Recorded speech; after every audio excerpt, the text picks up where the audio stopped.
Chemistry का next question हमारे पास बेटा आ रहा है। बेटा देख लें ज़रा, इसकी इंपॉर्टेंस देख लें। हमारे पास तकरीबन 18 दफ़ा ये क्वेश्चन आया हुआ है। और ये क्वेश्चन क्या है कि नॉर्मल साल्ट की तारीफ जो है ना वजाहत करें एक मिसाल से, या नॉर्मल साल्ट कैसे बनते हैं, या नॉर्मल साल्ट की तारीफ कीजिए और एक मिसाल दीजिए मुख्तलिफ अंदाज में। लेकिन बात आपसे नॉर्मल साल्ट के मतलब पूछी जा रही है, ठीक है। तो नॉर्मल साल्ट के मतलब याद रख लें कि ऐसा साल्ट, अब साल्ट मेरे बड़ा याद रख ले कि जब भी बनता है वो एसिड और बेस के केमिकल रिएक्शन से बनता है, और उस अमल को हम न्यूट्रलाइजेशन कहते हैं, ठीक है। अब देखिए बेटा, हमारे पास ये देखिएगा HCl एक एसिड है और KOH एक बेस है। तो जब ये मेरे बड़ा दोनों आपस में रिएक्ट करें तो हमारे पास KCl ये एक साल्ट बनेगा, ठीक है, और साथ पानी बनता है। ये केमिकल रिएक्शन, इस अमल को न्यूट्रलाइजेशन क्या कहते हैं, इसको याद रख लें मेरे बेटा कि एसिड और बेस जब भी आपस में रिएक्ट करेंगे तो हमारे पास साल्ट बनेगा और एक वाटर बनता है। क्लियर हो गया। अब ये बनता कैसे है और नॉर्मल साल्ट क्या होता है? ऐसा साल्ट जो एसिड के तमाम आयोनाइजेबल H+ आयन की पॉजिटिव मेटल, ये इसको इस फिलहाल ना अमोनियम आयन को रहने दें, ठीक है, पॉजिटिव मेटल के साथ मुकम्मल तौर पर तब्दीली से बने, ठीक है। अब देखो बेटा, हमारे पास ये जो है ना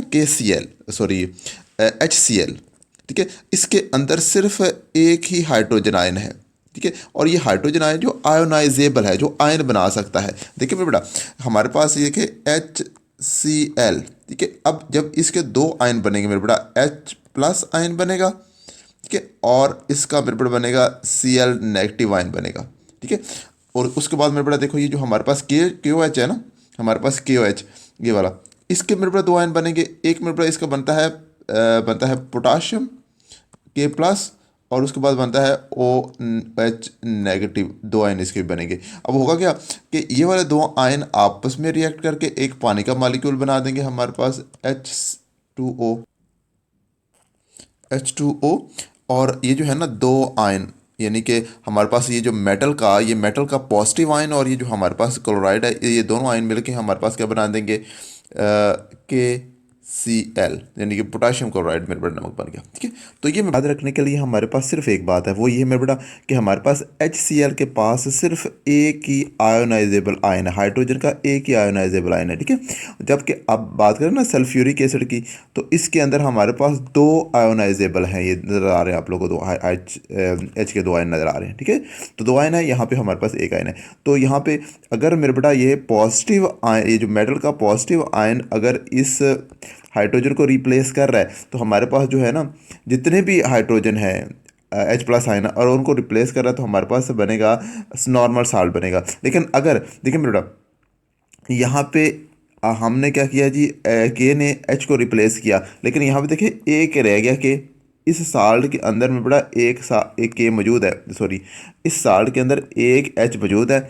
यहाँ पे हमारे पास दो H थे, एक इस के ने H निकाल दिया, और एक यहाँ पे आपको नज़र आ रहा है हमारे पास एक H मौजूद है। तो ये वाला साल्ट जो है ना, क्योंकि तमाम H+ आयन जो है ना वो रिप्लेस नहीं हुए, तो लिहाजा ये वाला साल्ट हमारे पास बनेगा एसिडिक साल्ट बनेगा, ठीक है। ये वाला नॉर्मल साल्ट नहीं होगा, जबकि ये वाला देखें हमारे पास नॉर्मल साल्ट होगा। उसकी वजह क्या है कि यहाँ पे जितने भी हमारे पास आयोनाइजेबल H आयन थे, उन तमाम को रिप्लेस कर दिया यहाँ पे मेटल के पॉजिटिव आयन ने। Point clear. तो ये बस बताना है, अगर तमाम के तमाम H+ आयन रिप्लेस हो जाएं तो जो साल्ट बनेगा वो हमारे पास नॉर्मल साल्ट बनेगा। और अगर मेरे बेटा कोई H+ आयन रह जाए एसिड के अंदर, तो वो जो साल्ट बनेगा वो एसिडिक साल्ट बनेगा। Point clear. यही बात समझने वाली है। मिलते हैं नेक्स्ट क्वेश्चन के साथ।